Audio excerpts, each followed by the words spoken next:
변상욱대 기자. 예. 어떻게 저기 태극기는 달고 오셨어요?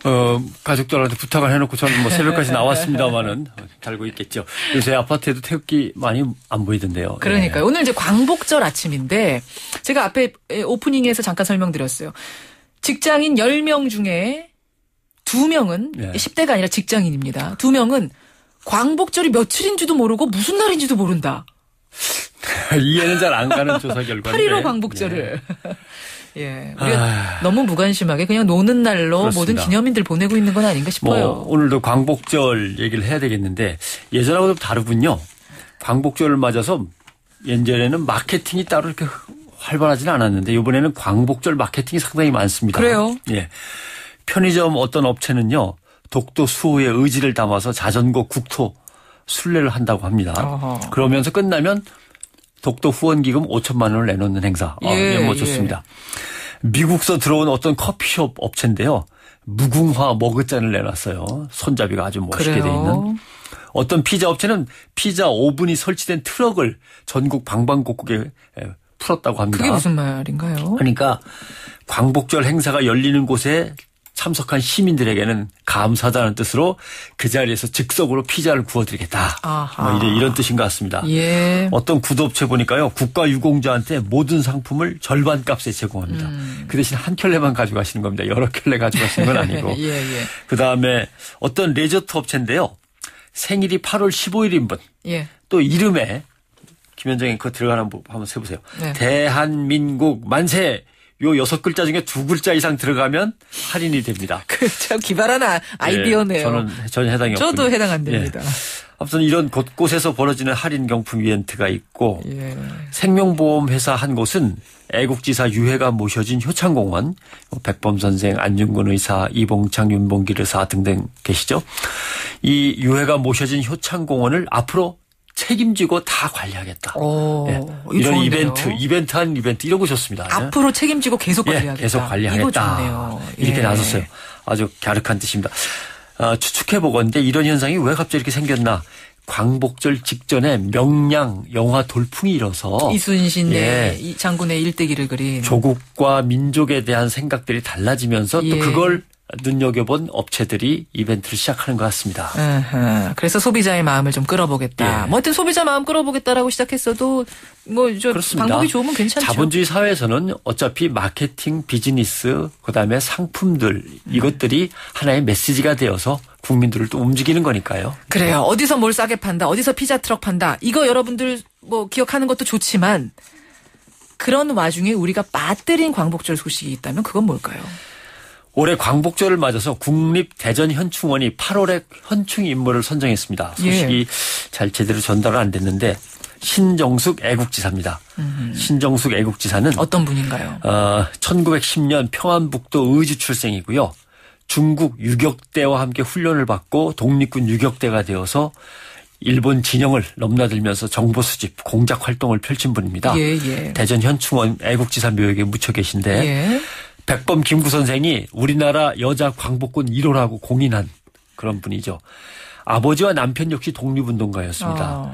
남편은 결혼한 지 일주일 만에 독립운동한다고 떠나버렸어요. 일주일 만에요? 예. 그리고 이 부인도 결국 나도 남편 따라 가겠다고 상해로 각오해서 임시정부에서 백범 선생의 비서도 지내고 비서로 사무실에만 있을 수는 없다. 나도 나가 싸우겠다 해갖고 유격 훈련을 받고 유격 투사가 된 거죠. 대단한 부부입니다. 중국 장개석 총통이 남긴 유명한 말이 있습니다. 뭔가요? 이 한국 여자 한 명이 중국 장병 1000명보다 낫다. 이 장개석 총통이 이런 말을 남겼어요. 이 애국지사의 이름이 신정숙 선생. 사실은 여성 애국지사 하면 우리는 외우는 이름이 솔직히 고백하자면 유관순 열사 한 분인 경우가 많잖아요. 그렇죠. 국가로부터 유공자로 인정받은 여성 독립운동가만 223명이에요. 국가로부터 인정받은 사람만 223명. 그의 이름 없이 쓰러져간 얼마나 많은 분들이 또 계시겠습니까? 그렇죠. 이런 말이 있었습니다. 남해는 유관순, 북에는 동풍신. 동풍신 애국지사는 함경북도 하기면에서 독립만세운동을 이끌었습니다. 아버지가 일본 경찰 총에 맞아 순국했고 그러자 딸인 동풍신 지사도 만세 시위를 이끌다가 현장에서 체포돼서 17살의 나이로 서대문 형무소에서 순직했습니다. 유관순 열사랑 정말 비슷한 예, 순국한 나이나 상황이 나이에. 거의 똑같은데도 왜 북의 동풍신을 안 알려졌을까? 그건 아마도 북한 쪽이어서 북에 살던 사람이니까 동풍신 반공 지사. 이데올로기 때문에 묻혀진 것 같습니다. 그렇군요. 춘천의 의병장 윤희순 1860년생이거든요. 예. 우리나라 최초의 여성 의병장입니다. 의병장. 와. 예. 국내에서 의병 활동을 하다가 가족이 이래갖고 도저히 뭐 더 이상 못하겠다. 중국으로 다 가자 그랬고 중국으로 건너가서 조선 독립단 활동을 펼친 인물이죠. 예. 큰아들이 독립운동을 하다 체포돼서 고문 끝에 숨졌습니다. 그러자 윤희순 지사도 열흘 뒤에 또 숨을 거둬서 아들 뒤를 따라가죠. 그래요. 숨지실 때 나이가 76. 10대 소녀 독립군 자매도 있어요. 오희옥 자매라고. 자매 독립군. 할아버지가 명포수였습니다. 명포수였는데 의병장이 되었고 예.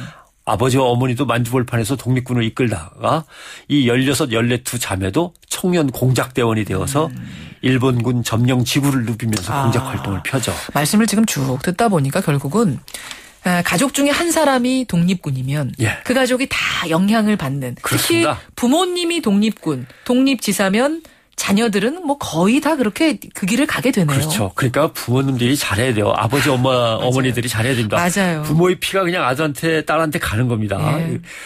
8.15가 뭔지 아니면 광복절이 며칠인지도 모르는 혹시 직장인들이 있다 그러면 이제 걱정이 되는 거죠. 그렇죠. 누가 의병이었다 훌륭한 활동을 했다가 지금 중요한 게 아니고 우리 지금 이 시점에서는 광복절이 되면 의병 이야기를 아들, 딸에게 들려줄 수 있는 그리고 나라의 처지를 이야기하면서 조국과 민족에 대한 사랑을 얘기해 줄 수 있는 부모가 지금 필요한 겁니다. 가슴에 손을 얹고 여러분 스스로를 한번 그렇습니다. 돌아보십시오.